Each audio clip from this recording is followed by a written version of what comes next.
So ಗೆಳೆಯರೆ, ಇನ್ನು ಕೆಲವೇ ಗಂಟೆಗಳಲ್ಲಿ ಡೊನಾಲ್ಡ್ ಟ್ರಂಪ್ ಪ್ರಮಾಣ ವಚನ ಸ್ವೀಕರಿಸಲಿರುವ ಕಾರಣ ಅಮೆರಿಕದ ಅಧ್ಯಕ್ಷರು ಬದಲಾಗ್ತಾರೆ ಹಾಗೂ ಇದರೊಂದಿಗೇನೆ ದೊಡ್ಡ ಬದಲಾವಣೆಗಳು ಕೂಡ ಆಗಲಿವೆ.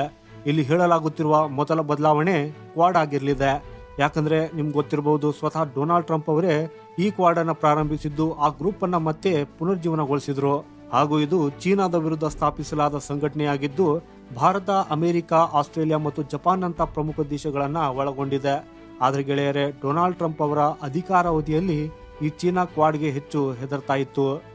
ಕ್ವಾಡ್ ಗ್ರೂಪ್ನ ದೇಶಗಳು ಒಗ್ಗಟ್ಟಿನಿಂದ ಉಳಿಯುವ ಮೂಲಕ ಚೀನಿ ನೌಕಾಪಡೆಯನ್ನ ಸುಮ್ಮನೆ ನಿಲ್ಲುವಂತೆ ಮಾಡಿದ್ದವು. ಆದರೆ ಬೈಡನ್ ಅಧ್ಯಕ್ಷರಾದಾಗಿನಿಂದ ಈ ಕ್ವಾಡ್ ಮತ್ತೆ ಕೇವಲ ಧೂಳಾಗಿ ಮಾರ್ಪಟ್ಟಿದ್ದು ಅದರ ಬಗ್ಗೆ ಯಾವುದೇ ಗಮನ ಹರಿಸಲಾಗಲಿಲ್ಲ.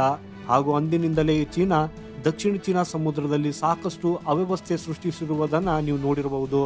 ಈ ಚೀನಾ ಎಷ್ಟು ಮಿತಿ ಮೀರಿದೆ ಅಂದ್ರೆ ಈಗ ಭಾರತೀಯ ನೌಕಾಪಡೆಯ ಯುದ್ಧ ನೌಕೆಗಳ ಬೆನ್ನಟ್ಟುತ್ತಿದೆ. ಹಾಗೂ ಅದಕ್ಕಾಗಿ ಡೊನಾಲ್ಡ್ ಟ್ರಂಪ್ ಮಾಡುವ ಮೊದಲ ಕೆಲಸವೆಂದ್ರೆ ಕ್ವಾಡ್ ಅನ್ನ ಪುನರ್ಜೀವನಗೊಳಿಸುವುದು ಅನ್ನೋದನ್ನ ಹೇಳಲಾಗುತ್ತಿದ್ದು, ಅದಕ್ಕಾಗಿ ಅವರು ಕ್ವಾಡ್ ದೇಶಗಳಿಗೂ ಕೂಡ ಭೇಟಿ ನೀಡುತ್ತಿದ್ದಾರೆ. ಹಾಗಾಗಿ ಈ ಪ್ರವಾಸದ ಸಮಯದಲ್ಲಿ ಅವರು ಏಪ್ರಿಲ್ ತಿಂಗಳಲ್ಲಿ ಭಾರತಕ್ಕೆ ಬರುವ ಸಾಧ್ಯತೆಗಳಿವೆ.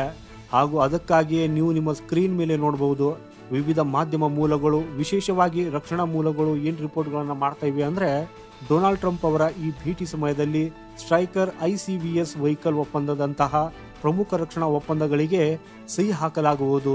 ಹಾಗೂ ಎರಡೂ ದೇಶಗಳು ಈ ಒಪ್ಪಂದವನ್ನ ಪೂರ್ಣಗೊಳಿಸಲಿವೆ ಅಂತ. ಇದರೊಂದಿಗೆ ಬರುತ್ತಿರುವ ದೊಡ್ಡ ಸುದ್ದಿ ಅಂದ್ರೆ ಡೊನಾಲ್ಡ್ ಟ್ರಂಪ್ ಭಾರತಕ್ಕೆ F-35 ನ A ವೇರಿಯಂಟ್ ನ ಆಫರ್ ಅನ್ನು ಸಹ ನೀಡಬಹುದು. ಮತ್ತು ಇದರ ಕುರಿತು ಅಧಿಕೃತವಾಗಿ ಮಾತುಕತೆಗಳು ಏಪ್ರಿಲ್ ತಿಂಗಳಲ್ಲಿ ಡೊನಾಲ್ಡ್ ಟ್ರಂಪ್ ಅವರ ಭೇಟಿಯಾದ ನಂತರ ಪ್ರಾರಂಭವಾಗಬಹುದು. ಹಾಗೇನೆ ನಿಮ್ಗೆ ಹೇಳೋದಾದ್ರೆ ಗೆಳೆಯರೆ, ಇದೆಲ್ಲವೂ ಒಂದು ಸೀಕ್ವೆನ್ಸ್ ಅಲ್ಲಿ ನಡೀತಾ ಇದೆ. ಮೊದಲನೇದಾಗಿ ಮುಂಬರುವ ಒಂದು ತಿಂಗಳಲ್ಲಿ ಅಂದ್ರೆ ಫೆಬ್ರವರಿ 10 ಮತ್ತು 11ರ ನಡುವೆ ಅಮೆರಿಕದ F-35 ಯುದ್ಧ ವಿಮಾನಗಳು ಏರ್ ಶೋಗೆ ಭಾಗವಹಿಸಲು ಭಾರತಕ್ಕೆ ಬರಬಹುದು. ಹಾಗೂ ಅದರ ನಂತರವೇ 1.5 ತಿಂಗಳಲ್ಲಿ ಡೊನಾಲ್ಡ್ ಟ್ರಂಪ್ ಅವರು ಭಾರತಕ್ಕೆ F-35A ಯ ಆಫರ್ ನೀಡಬಹುದು. ಅಂದ್ರೆ ಅಮೆರಿಕ ಮುಂದಿನ ತಿಂಗಳು ನಡೆಯಲಿರುವ ವಾಯು ಪ್ರದರ್ಶನಕ್ಕೆ ತನ್ನ F-35 ಅನ್ನ ತರಬಹುದು. ಹಾಗೂ ಅದರಲ್ಲಿ ಭಾರತೀಯ ನೌಕಾಪಡೆ ಅಥವಾ ಭಾರತೀಯ ವಾಯುಪಡೆಯು ಆಸಕ್ತಿ ಹೊಂದಿದೆಯೇ ಅಥವಾ ಇಲ್ಲವೇ ಅನ್ನೋದನ್ನ ನೋಡ್ತಾರೆ. ಒಂದು ವೇಳೆ ಭಾರತವು ಇಂಟ್ರೆಸ್ಟೆಡ್ ಇದೆ, ಅದರಿಂದ ಸಂತೋಷ ಪಡ್ತಾರೆ ಅನ್ನೋದಾದ್ರೆ ಅದರ 1.5 ತಿಂಗಳ ನಂತರ ಅಮೆರಿಕ ಭಾರತದ ಮುಂದೆ ಒಂದು ಪ್ರಸ್ತಾಪವನ್ನ ಇಡ್ತದೆ. ಅಂದ್ರೆ ನೀವು ನೋಡಿ ಗೆಳೆಯರೆ, ಅಮೆರಿಕ ಎಲ್ಲವನ್ನ ಒಂದು ಸೀಕ್ವೆನ್ಸ್ ಅಲ್ಲಿ ಮಾಡ್ತಾ ಇದೆ. ಮೊದಲು ಅವರು ಭಾರತದ ಪ್ರತಿಕ್ರಿಯೆಯನ್ನ ನೋಡ್ತಾರೆ, ಅದರ ನಂತರವೇ ಅವರು ಆ ಒಂದು ಪ್ರಸ್ತಾಪವನ್ನ ಮಾಡ್ತಾ ಇದ್ದಾರೆ. ಅವರು ನೇರವಾಗಿ ಇದರ ಪ್ರಸ್ತಾಪವನ್ನ ಮಾಡಲು ಹೋಗ್ತಾ ಇಲ್ಲ. ಯಾಕಂದ್ರೆ ನೀವು ಹೀಗೆ ಅಂದ್ಕೊಳ್ಳಿ, ಒಂದ್ ವೇಳೆ ಅವರು ಆಫರ್ ಕೊಟ್ಟಿದ್ದಾರೆ, ಆದ್ರೆ ನಮ್ಮ ವಾಯುಪಡೆಗೆ ಅಷ್ಟೇನು ಇಷ್ಟವಾಗ್ಲಿಲ್ಲ, ಅವರ ಇಚ್ಛೆಯಂತೆ ನಡೆಯದಿದ್ದರೆ ಆ ಆಫರ್ ರಿಜೆಕ್ಟ್ ಆಗಿ ಬಿಡ್ತದೆ.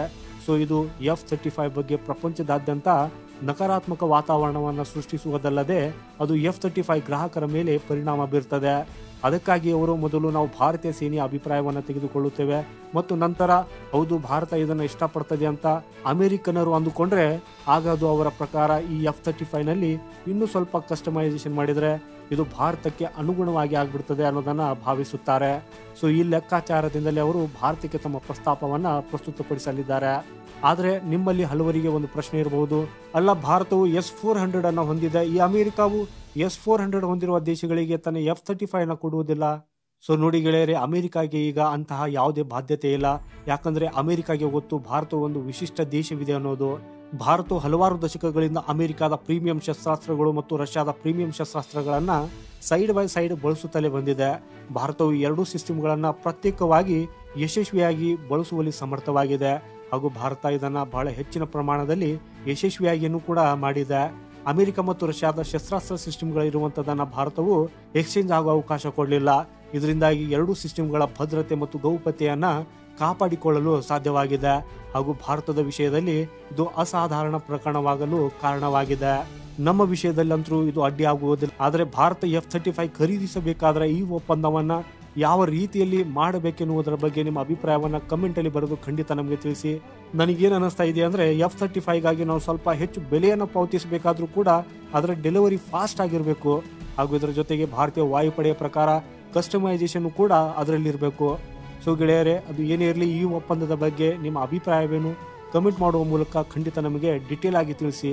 ಈ ಮಾಹಿತಿ ಇಷ್ಟವಾದರೆ ಈ ವಿಡಿಯೋನ ಲೈಕ್ ಮಾಡುತ್ತಾ ಚಾನಲ್ ಸಬ್ಸ್ಕ್ರೈಬ್ ಮಾಡುವುದನ್ನು ಮರೆಯದಿರಿ. ಸಿಗೋಣ ಮುಂದಿನ ಮತ್ತೊಂದು ಇಂಟ್ರೆಸ್ಟಿಂಗ್ ಮಾಹಿತಿಯೊಂದಿಗೆ. ವಂದೇ ಮಾತರಂ, ಭಾರತ್ ಮಾತಾ ಕಿ ಜೈ.